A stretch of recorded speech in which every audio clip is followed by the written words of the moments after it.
오늘은 성탄절 메시지로 말씀이 육신이 되어라는 제목으로 은혜를 나누겠습니다. 오늘은 우리 구주 예수 그리스도께서 2000년 전에 이 땅에 오신 날을 기념하기 위한 기쁜 성탄절입니다. 하나님께서 인류에게 주신 지상 최고의 선물은 세상에 예수 그리스도를 보내주신 것입니다. 아담 한 사람의 범죄로 인하여 모든 인간에게 죄가 들어왔고 그 죄와 허물로 인하여 모든 인간은 영적으로 죽었고 본질상 진노의 자녀가 되어서 영원한 형벌을 받아야 될 존재로 살아가게 된 것입니다. 그러나 하나님께서 이 세상을 이처럼 사랑하사 긍휼히 여기시고 독생자 예수 그리스도를 보내주신 것이 우리 온 인류에게는 가장 기쁜 복음이 된 것입니다.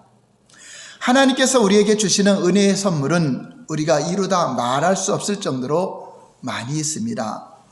호흡을 주셨고 생명을 주셨고 햇빛과 비를 주시며 저와 여러분들이 세상에 살아가는 모든 것에 필요한 자원을 하나님께서 공급해 주시는 것입니다. 그러나 하나님이 주시는 선물 가운데 그 다른 어떤 무엇보다도 가장 귀한 것은 지상 최고의 선물은 바로 예수 그리스도께서 세상에 나타나신 것입니다.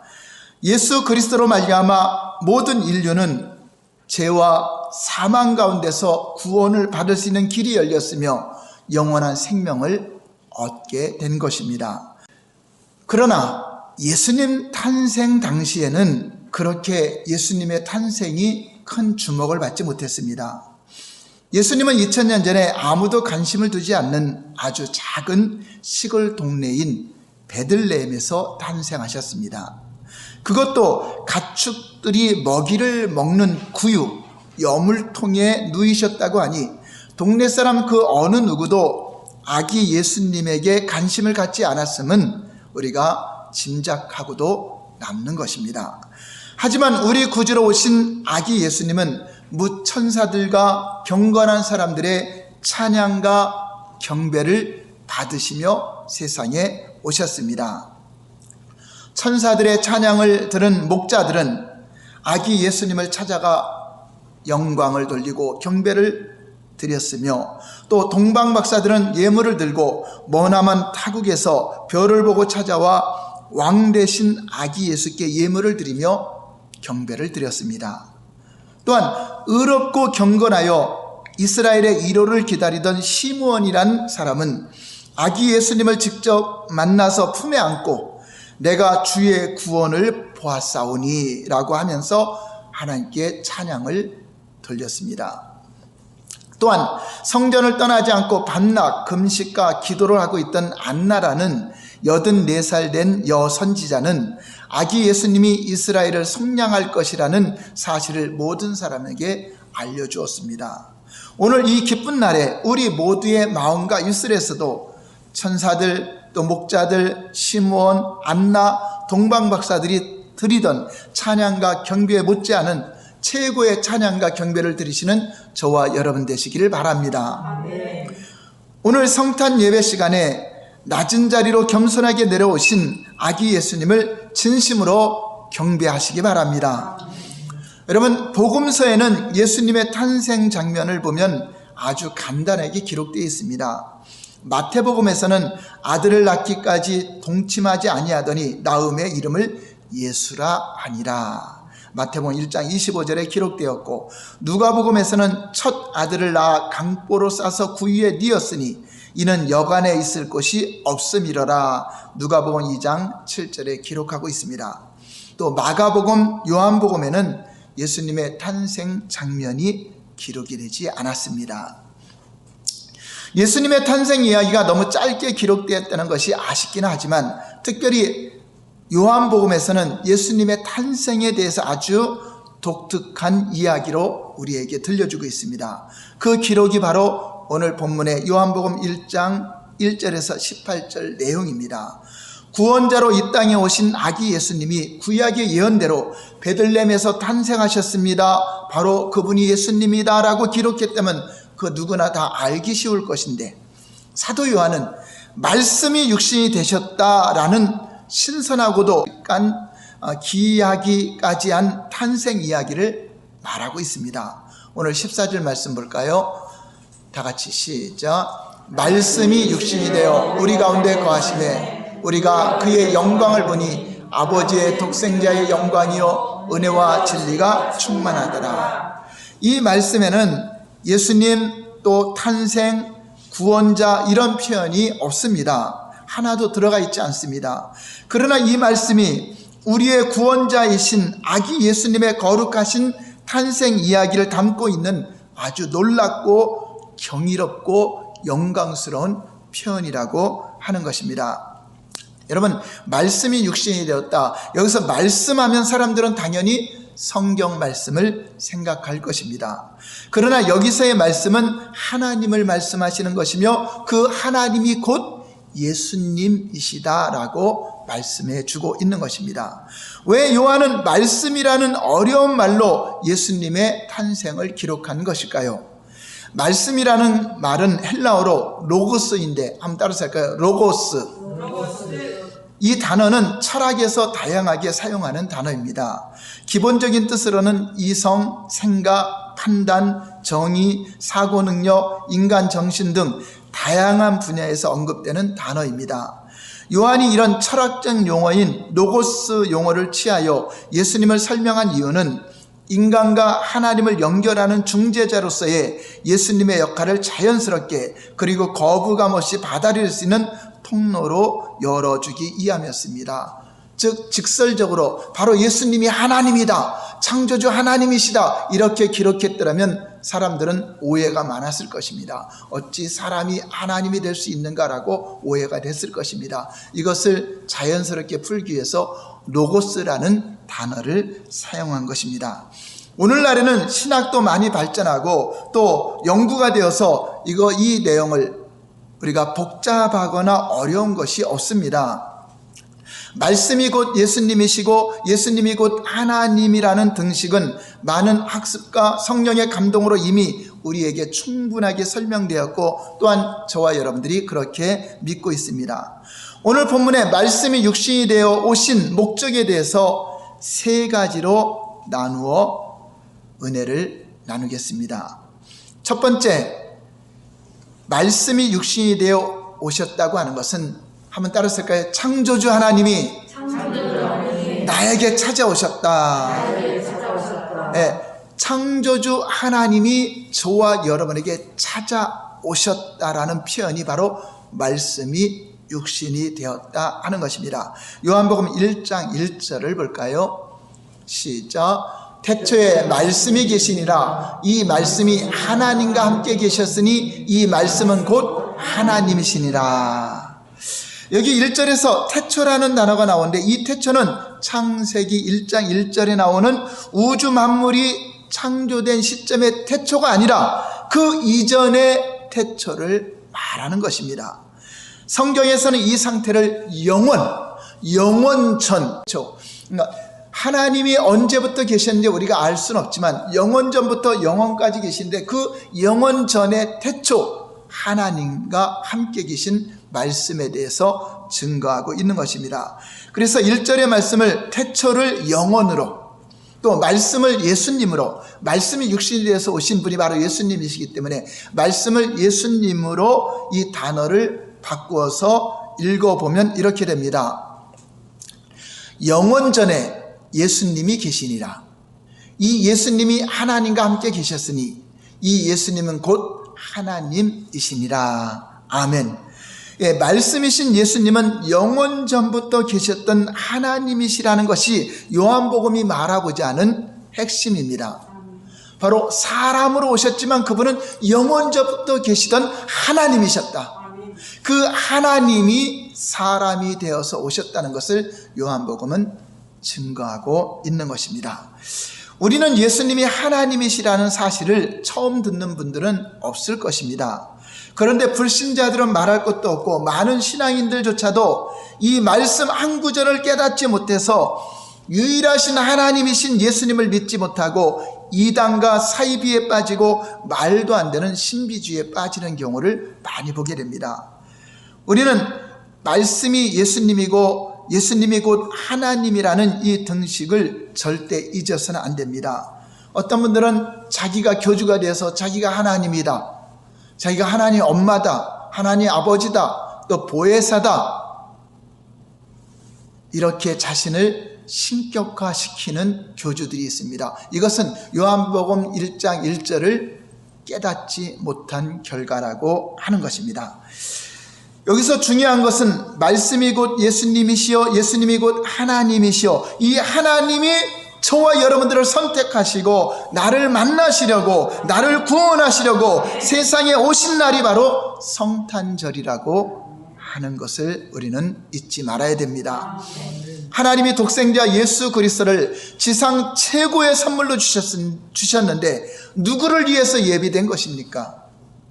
다른 누구도 아닌 바로 저와 여러분, 나라는 나를 직접 개인적으로 만나시려고, 나를 구원하시려고 세상에 오셨다고 하는 것입니다. 그러므로 성탄절의 주인공은 당연히 예수님이시지만 또 하나의 주인공은 어느 누구도 아닌 바로 나 자신이 성탄절의 주인이라고 하는 것입니다. 여러분, 아이들에게 선물을 줄 때 선물이 주인공입니까? 그 선물을 받는 아이가 주인공입니까?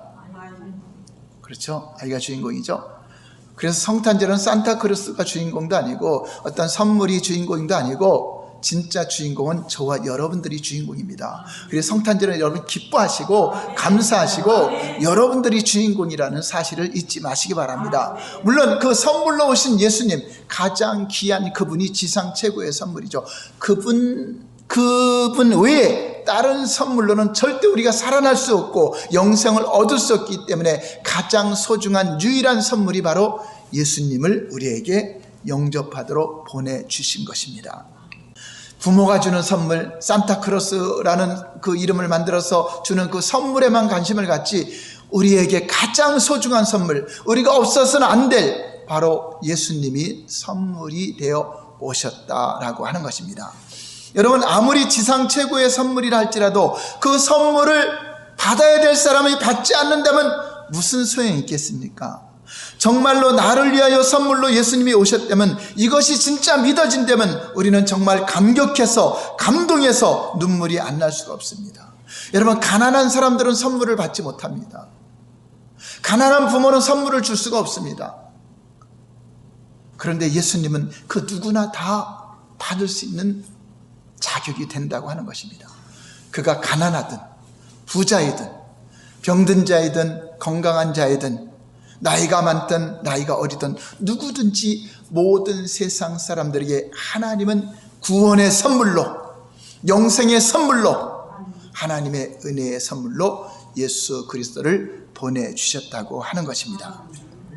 나는 진짜 보잘것없는데 내가 무엇이라고 하나님이 나를 만나려고 창세전에 이미 우리를 만나기로 약속하시고 계획하시고 때가 되어 세상에 나타나셔서 믿는 자 모두에게 주신 것입니다. 얼마나 우리에게 감격이 되고 감동이 되는 것입니까? 하나님이 직접 나를 찾아오셨다는 사실을 여러분 현실로 인식하게 되면 기가 막히고 입이 다물어지지 않는 놀랍고 영광스러운 일이라고 하는 것입니다. 물론 눈에 보이지 않기 때문에 우리가 직접적으로 표현하기는 힘들지만 우리의 그 심령 속에 실제로 우리에게 임하셨고 이 땅에 실제로 2000년 전에 오셨고 나타나셨고 우리에게 구원의 선물을 주셨다고 하는 것입니다. 그 감동, 그 감격이 저와 여러분들의 마음속에 충만하게 채워질 때 우리는 비로소 거룩하신 말씀이신 예수님, 하나님이신 예수님을 감격하여 만나게 되고 영접하게 되는 것이고, 누구든지 이 사실을 안 되면은 예수님을 만나려고, 예수님을 영접하려고, 그 선물을 받으려고 다 주님 앞에 달려오게 될 것입니다. 할렐루야! 네. 여러분, 하나님의 지상 최고의 선물이 아니면 저와 여러분들은 영원한 멸망으로 달려가서 결국 죄와 허물로 인하여 죽었던 그 심판을 받게 되고 형벌을 받게 되는 본질상 진노의 자녀였다는 것을 우리는 잊지 말아야 됩니다. 에베소 2장 3절 볼까요? 시작. 전에는 우리도 다 그 가운데서 우리의 육체 욕심을 따라 지내며 육체와 마음에 원하는 것을 하여 다른 이들과 같이 본질상 진노의 자녀였더니. 그렇습니다. 우리는 영원한 소망이 없이 절망 가운데 살아가야 될 인생이었습니다.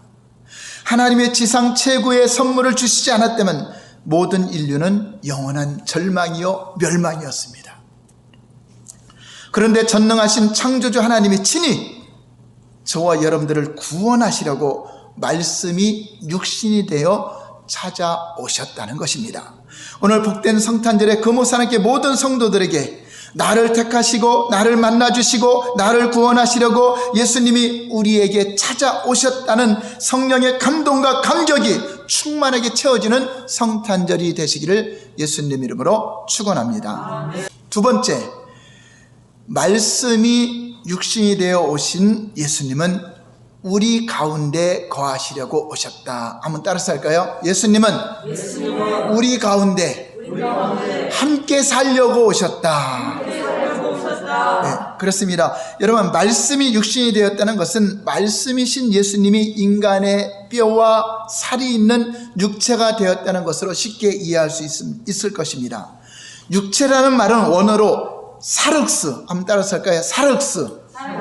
사륵스라는 뜻은 영혼과 대비되는 인간의 외적인 모습, 육체적으로나 도덕적으로 한계를 지닌 인간의 연약성을 나타내는 단어입니다. 전지전능하신 하나님, 영원 무궁하신 창조주 하나님이 이렇게 한계를 지닌 한낱 피조물의 형체를 입고 인간의 몸으로 이 땅에 오셨다는 것이 얼마나 충격적인 사실입니까?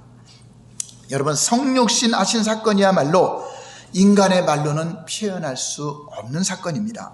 세상의 그 어떤 말로도 설명이 부족합니다.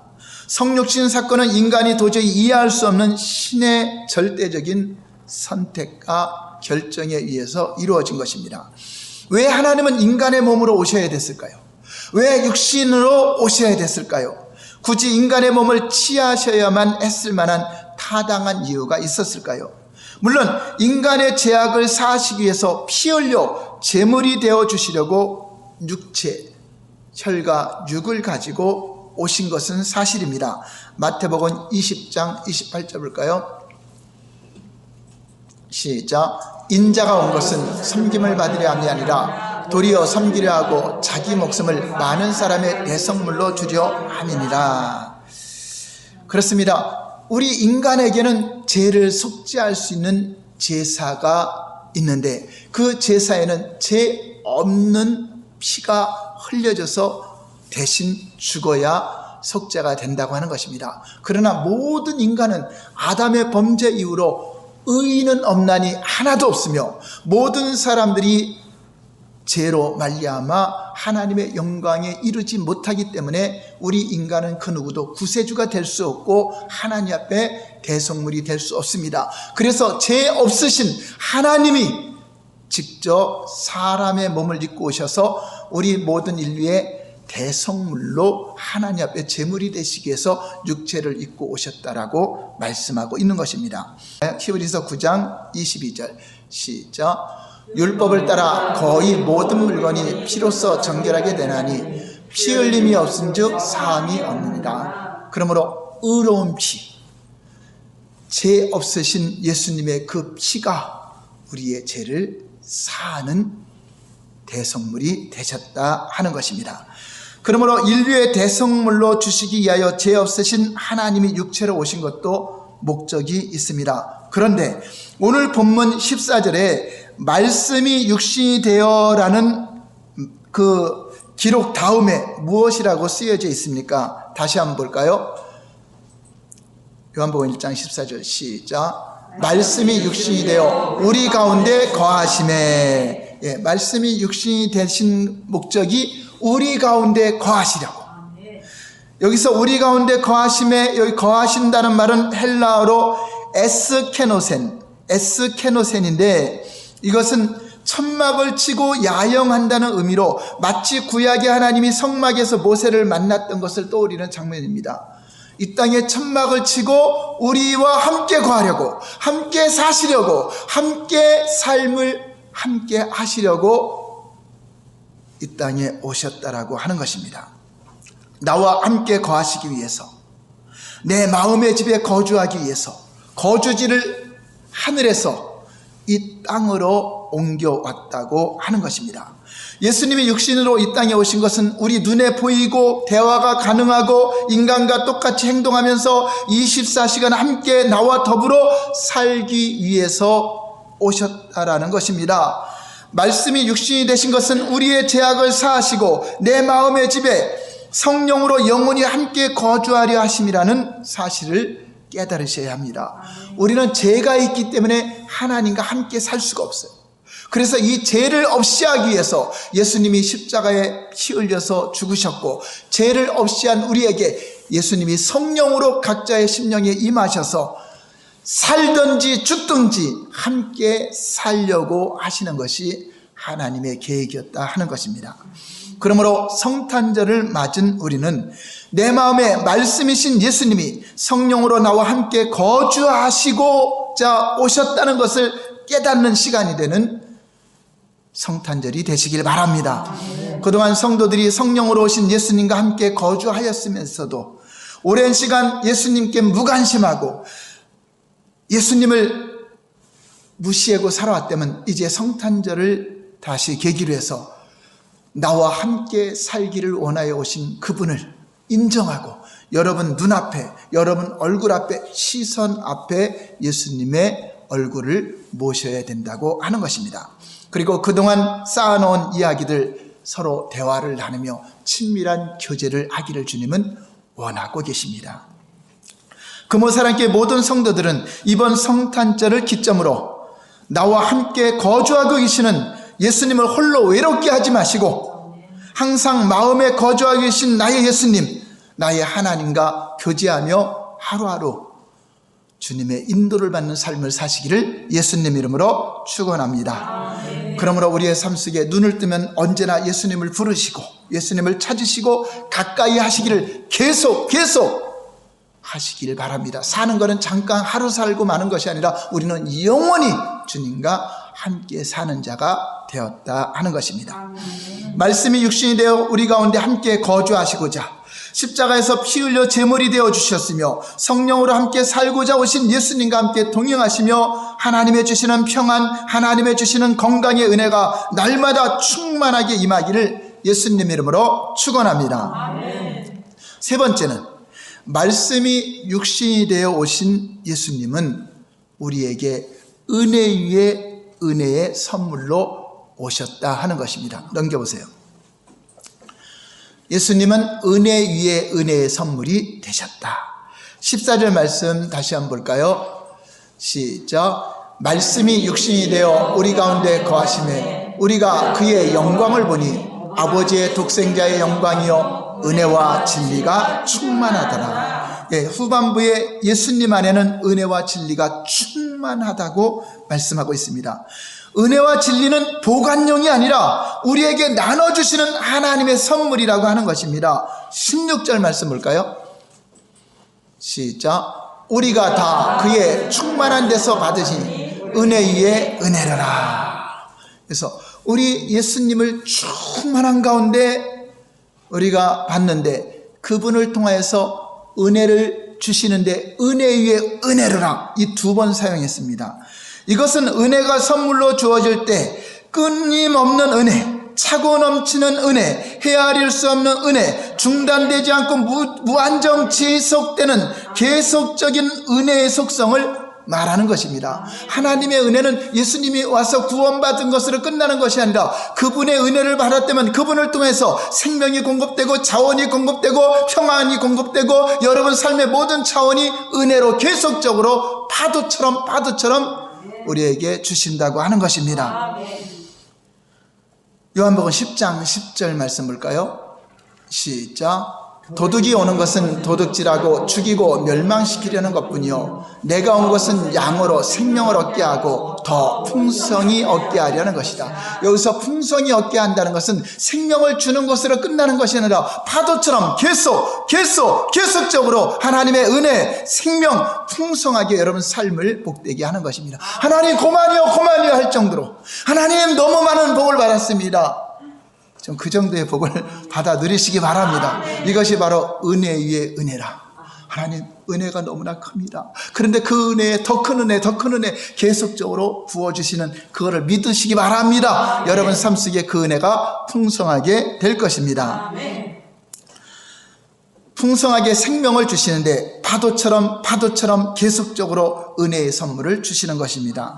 그러므로 성탄절은 지상 최고의 선물로 오신 은혜와 진리가 충만하신 예수님으로부터 은혜 위에 은혜의 선물을 받게 되는 복되고 복된 날이 바로 성탄절이라고 하는 것입니다.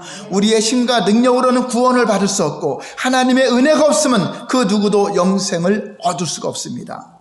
독생자 예수 그리스도를 세상에 보내신 것은 죄 없으신 하나님이 말씀이 육신이 되어 오셔서 피 흘려 십자가에 죽으심으로 값없이 은혜를 베풀어 주셨습니다. 예수님을 보내주신 그 자체가 하나님의 은혜요 여러분 대가로 여러분 행위의 대가로 선물을 받는 것이 아니라 하나님의 은혜로 받아 누리면 되는 것입니다. 할렐루야. 요한복음 3장 16절 볼까요? 요한복음 3장 16절 시작. 하나님이 세상을 이처럼 사랑하사 독생자를 주셨으니 그는 그를 믿는 자마다 멸망하지 않고 영생을 얻게 하려 하심이라. 아멘. 그러므로 누구든지 저를 믿는 자에게는 하나님의 구원의 은총을 은혜의 선물로 받게 된다고 하는 것입니다. 우리 금호사랑교회 모든 성도님들은 은혜 위에 은혜의 선물을 받는 축복의 주인공들이 다 되셔서 하나님의 주시는 선물을 다 받아 누리시기를 바랍니다. 이번 성탄절에는 다른 거 다 제쳐두고 여러분 가족들 모두가 하나님이 부어주시는 지상 최고의 선물이신 예수님도 영접하시고 그분을 통해 부어지는 그 은혜로 말미암아 하나님의 주시는 풍성한 은혜의 삶을 사시기를 예수님 이름으로 축원합니다. 이제 마지막으로 15절 말씀은 세례 요한이 예수님에 대한 신앙 고백을 하는 내용을 설명하고 마치겠습니다. 요한복음 1장 15절 볼까요? 시작. 그에 대하여 증언하여 외쳐 이르되 내가 전에 말하기를 내 뒤에 오시는 이가 나보다 없은 것은 나보다 먼저 계심이라 한 것이 이 사람을 가리킴이라 하니라. 물론 시간적으로는 요한이 먼저 태어났고 예수님이 그 요한 다음에 이 땅에 육체로 오셨지만 바로 그분은 나보다 먼저 계십니다. 아브라함보다 먼저 계셨던 분이고 태초부터 계신 이요 영원부터 계신 하나님임을 증거하고 있는 것입니다. 바로 세례 요한은 자신이 교만해지지 않고 항상 겸손하게 예수님을 먼저 앞세우는 신앙, 이것이야말로 예수님을 영접하고 은혜 받은 자의 누리는 성도들이 꼭 가져야 되는 믿음의 자세라고 하는 것입니다. 우리도 세례 요한처럼 앞으로의 인생길에서 항상 예수님을 먼저 앞세우시고 예수님을 높여드리시고 존중해드리시며 살아가기를 예수님 이름으로 축원합니다. 지상 최고의 선물이신 예수 그리스도를 영접하여 값없이 제사함 받아 영생을 얻고 하나님의 은혜 가운데 항상 감격하며 기쁨이 충만한 삶을 사시기를 주 예수 그리스도 이름으로 축원합니다. 할렐루야.